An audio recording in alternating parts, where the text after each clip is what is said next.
பாருங்கள், இது கம்போஸ்ட் பின்னு. இதை வந்து நான் இங்கே வச்சுருக்கேன் பாருங்கள். அதுக்கு அடியில் இந்த மாதிரி நான் ஏற்கனவே காமிச்சேன் இந்த வுட்டன் பீசஸ், என்ன மரத்தூள் மாதிரி என்ன இருந்தாலும் நீங்கள் இந்த மாதிரி ஓரமாக கொண்டு வந்து வச்சு கொஞ்சம் ஈரப்பதம் இருக்கும் இங்கே எப்போவுமே. ஏன்னா அந்த கம்போஸ்ட் பின் இதில் வச்சுருக்கேன். இப்போ இதுக்கு அடியில் நான் காமிக்கிறேன் பாருங்கள்.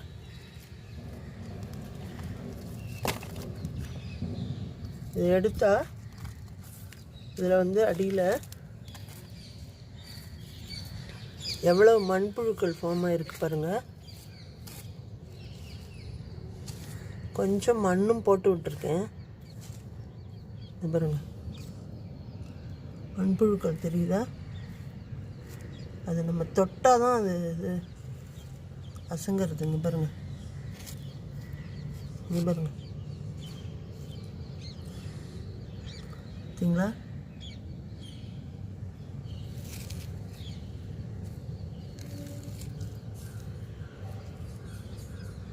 இப்போ தான் வர ஆரம்பிச்சிருக்கு.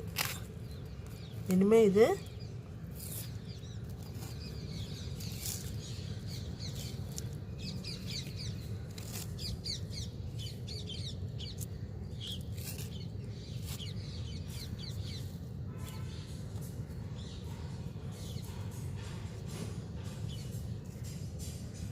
இங்கே பாருங்கள் எவ்வளோ இருக்குது.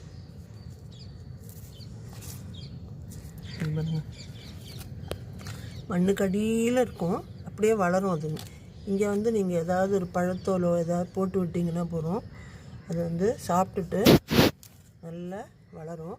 இதை வந்து நீங்கள் தொட்டிகளில் போட்டு விட்டுக்கலாம். நான் இன்னும் கொஞ்சம் மூடி வச்சுட்டு நிறைய ஆனப்புறம் உங்களுக்கு காமிக்கிறேன்.